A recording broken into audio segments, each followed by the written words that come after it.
माँ दुर्गा की आराधना और उनकी कृपा प्राप्त करने के लिए दुर्गा सप्तशती का पाठ सर्वोत्तम है। भुवनेश्वरी संहिता में कहा गया है कि जिस प्रकार से वेद अनादि है उसी प्रकार से सप्तशती भी अनादि है। दुर्गा सप्तशती के 700 श्लोकों में देवी चरित्र का वर्णन है। दुर्गा सप्तशती में कुल 13 अध्याय हैं। दुर्गा सप्तशती के सभी 13 अध्याय अलग अलग इच्छित मनोकामना की पूर्ति करते हैं। मनुष्य की इच्छाएं अनंत है और इन्हीं की पूर्ति के लिए दुर्गा सप्तशती से सुगम और कोई भी मार्ग नहीं है। इसलिए नवरात्रों में विशेष रूप से दुर्गा सप्तशती के 13 अध्याय का पाठ करने का विधान है। चतुर्थ अध्याय, इस अध्याय के पाठ से धन, सुंदर जीवन साथी एवं माँ की भक्ति की प्राप्ति होती है। नमस्ते दोस्तों, श्री दुर्गा सप्तशती पाठ का चौथा अध्याय ओम नमः चंडिकाय नमः। इंद्र आदि देवताओं द्वारा देवी की स्तुति। महर्षि मेघा बोले, देवी ने पराक्रमी दुरात्मा महिषासुर को मार गिराया और असुरों की सेना को मार दिया। तब इंद्र आदि समस्त देवता अपने सिर तथा शरीर को झुकाकर भगवती की स्तुति करने लगे। जिस देवी ने अपनी शक्ति से यह जगत व्याप्त किया है और जो संपूर्ण देवता तथा महर्षियों की पूजनीय है, उस अंबिका को हम भक्ति पूर्वक नमस्कार करते हैं। वह हम सबका कल्याण करे। जिस अतुल प्रभाव और बल का वर्णन भगवान विष्णु, शंकर और ब्रह्मा जी भी नहीं कर सकते हैं, वही चंडिका देवी इस संपूर्ण जगत का पालन करें और अशुभ भय का नाश करें। पुण्य आत्माओं के घरों में तुम स्वयं लक्ष्मी रूप हो और पापियों के घरों में तुम अलक्ष्मी रूप हो और सतकुलों में उत्पन्न होने वालों के लिए तुम लज्जा रूप होकर उनके घरों में निवास करती हो। हम दुर्गा भगवती को नमस्कार करते हैं। हे देवी, इस विश्व का पालन करो। हे देवी, हम तुम्हारे अचिंत्य रूप का किस प्रकार वर्णन करें। असुरों का नाश करने वाले भारी पराक्रम तथा समस्त देवताओं और दैत्यों के विषय में जो तुम्हारे पवित्र चरित्र है, उसका हम किस प्रकार वर्णन करें। हे देवी, त्रिगुणात्मिका होने पर भी तुम संपूर्ण जगत की उत्पत्ति का कारण हो। हे देवी, भगवान विष्णु, शंकर आदि किसी भी देवता ने तुम्हारा पार नहीं पाया है। तुम सबकी आश्रय हो। यह संपूर्ण जगत तुम्हारा ही अंश रूप है, क्योंकि तुम सबकी आदिभूत प्रकृति हो। हे देवी, तुम्हारे जिस नाम के उच्चारण से संपूर्ण यज्ञों में सब देवता तृप्ति लाभ करते हैं, वह स्वाहा तुम ही हो। इसके अतिरिक्त तुम पितरों की तृप्ति का कारण हो, इसलिए सब आपको स्वधा कहते हैं। हे देवी, वह विद्या जो मोक्ष को देने वाली है, जो अचिंत्य महाज्ञान स्वरूपा है, तत्वों के सार को वश में करने वाले, संपूर्ण दोषों को दूर करने वाले, मोक्ष की इच्छा वाले मुनिजन जिसका अभ्यास करते हैं, वह तुम ही हो। तुम वाणी रूप हो और दोष रहित ऋग तथा यजुर्वेदों की एवं उद्गीत और सुंदर पदों के पाठ वाले सामदेव की आश्रय रूप हो। तुम भगवती हो। इस विश्व की उत्पत्ति एवं पालन के लिए तुम वार्ता के रूप में प्रकट हुई हो और तुम संपूर्ण संसार की पीड़ा हरने वाली हो। हे देवी, जिससे सारे शस्त्रों को जाना जाता है, वह मेघा शक्ति तुम ही हो और दुर्गम भवसागर से पार करने वाली नौका भी तुम ही हो। लक्ष्मी रूप से विष्णु भगवान के हृदय में निवास करने वाली और भगवान महादेव द्वारा सम्मानित गौरी देवी तुम ही हो। मंद मुस्कान वाले निर्मल पूर्णचंद बिंब के समान और उत्तम स्वर्ण की मनोहर कांति से कमनीय तुम्हारे मुख को देखकर भी महिषासुर क्रोध में भर गया।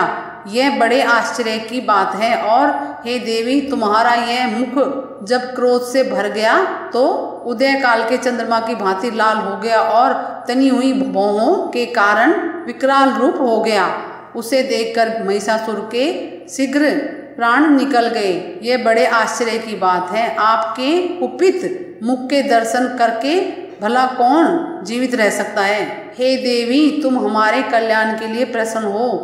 आपके प्रसन्न होने से इस जगत का अभय युद्ध होता है और जब आप क्रोधित हो जाती हो तो कितने ही कुलों का सर्वनाश हो जाता है।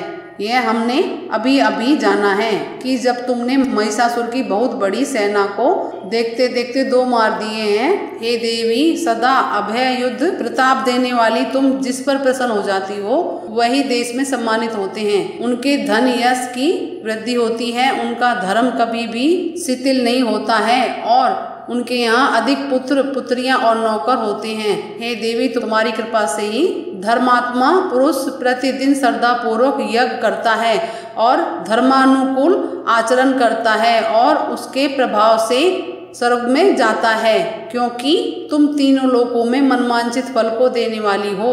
हे माँ दुर्गे, तुम स्मरण करने पर संपूर्ण जीवों के भय नष्ट कर देती हो और स्थित चित्त वालों के द्वारा चिंतन करने पर उन्हें और अत्यंत मंगल देती हो। हे दारिद्र्य दुख नाशनी देवी, तुम्हारे सिवा कौन है? तुम्हारा चित्त सदा दूसरों के उपकारों में लगा रहता है।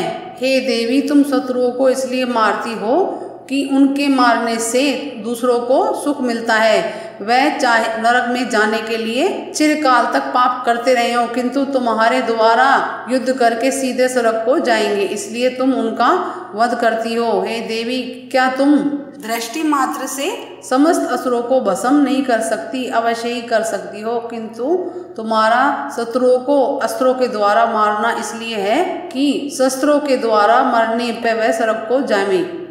इस तरह से हे देवी, उन शत्रुओं के प्रति भी तुम्हारा विचार उत्तम है। हे देवी, तुम्हारे उग्र खड़ग की चमक से और त्रिशूल की नोक की कांति की किरणों से असुरों की आंखें फूट नहीं गईं। उनका कारण यह था कि वह किरणों से शोभामान तुम्हारे चंद्रमा के समान आनंद प्रदान करने वाले सुंदर मुख को देख रहे थे। हे देवी, तुम्हारा शील बुरे वृत्तांत को दूर करने वाला है और सबसे अधिक तुम्हारा रूप है, जो न तो कभी चिंतन में आ सकता और न ही जिसकी दूसरों से कभी तुलना हो सकती है।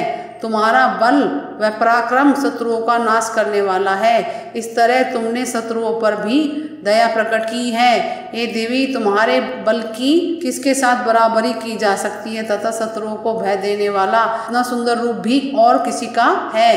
हृदय में कृपा और युद्ध में निष्ठुरता, ये दोनों बातें तीनों लोकों में केवल तुम ही में देखने में आई है। हे माता, युद्ध भूमि में शत्रुओं को मारकर तुमने उन्हें स्वर्ग लोक में पहुंचाया है। इस तरह तीनों लोकों की तुमने रक्षा की है तथा उन उन्मत्त असुरों से जो हमें भय था उसको भी तुमने ही दूर किया है। तुमको हमारा नमस्कार है। हे देवी, तुम शूल तथा खड़ग से हमारी रक्षा करो तथा घंटों की ध्वनि और धनुषों की टंकारों से भी हमारी रक्षा करो। हे चंडिके, आप अपने शूल को घुमाकर पूर्व पश्चिम उत्तर तथा दक्षिण दिशा में हमारी रक्षा करो।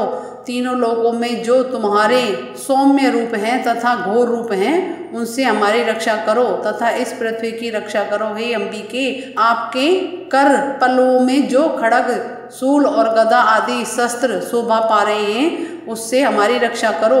महर्षि बोले कि इस प्रकार से जब देवताओं ने जगत माता भगवती की स्तुति की और नंदवन के पुष्पों तथा गंध अनुलेपों द्वारा उनका पूजन किया और फिर सबने मिलकर जब सुगंधित व दिव्य धूपों द्वारा उनको सुगंधित निवेदन की, तब देवी ने प्रसन्न होकर कहा, हे देवताओं, तुम सब मुझसे मनवांछित वर मांगो। देवता बोले, हे भगवती, तुमने हमारा सब कुछ कार्य कर दिया, अब हमारे लिए कुछ भी मांगना बाकी नहीं रहा है, क्योंकि तुमने हमारे शत्रु महिषासुर को मार डाला है।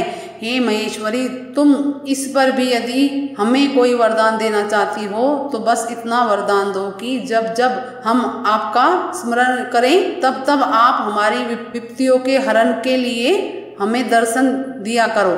हे अंबिके, जो कोई भी तुम्हारी स्तुति करे तुम उसको वित्त समृद्धि और वैभव देने के साथ साथ ही अनेक धन और स्त्री आदि संपत्ति बढ़ाएं और सदा हम पर प्रसन्न रहे। महर्षि बोले, हे राजन, देवताओं ने जब जगत के लिए तथा अपने लिए इस प्रकार प्रसन्न किया तो बस तथास्तु कहकर देवी अंतर्ध्यान हो गई।